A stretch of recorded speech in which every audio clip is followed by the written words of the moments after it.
the question, the theoretical question is, why does therapy work when it works? And that's the question. Now look what I do.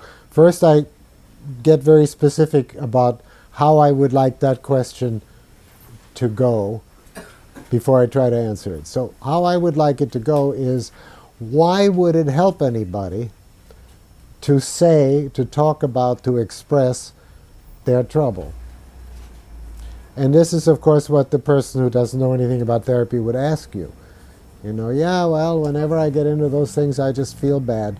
So I go and I pay you to tell you all these things, and that's just going to make me feel bad, isn't it? And the usual answer to that would be, you're a doctor, you're a wise guy, you're going to tell me some solutions that I can't think of. And we all know that isn't quite true, right?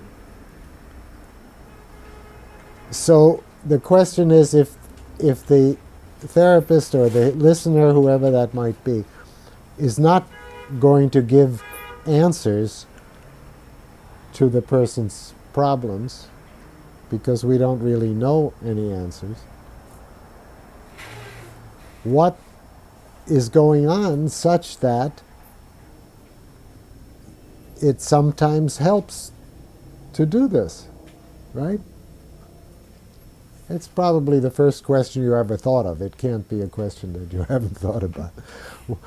You know, this person's going to come, they're going to tell me all their troubles, they're going to cry, they're going to complain, they're going to be stuck, and then they're going to say, well, doctor, what do I do? And then I'm not going to know what to do, and there isn't anybody who's ever practiced who hasn't thought about that. And the question theoretically is, well, what is supposed to work here? Now, when I think of a person as being interaction, then of course it makes sense that in interacting with a new person, they're going to be different, right?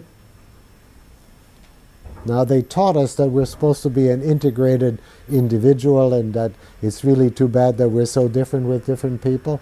But I don't think anybody ever got past there.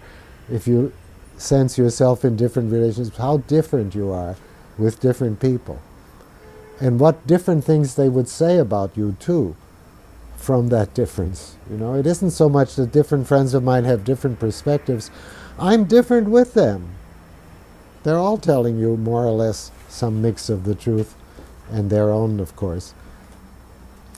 So my job then as a therapist is to be the kind of interaction that we would expect to make the person better. Do you follow me? Now the puzzle, the paradox is solved. We understand now that it isn't that the person is going to lay out all their bad things, and as a result of that they'll be better. Rather, the person is going to lay out all their bad things to me, or with me, or at me. And even if I don't say anything, it's a very different thing to do that with another person.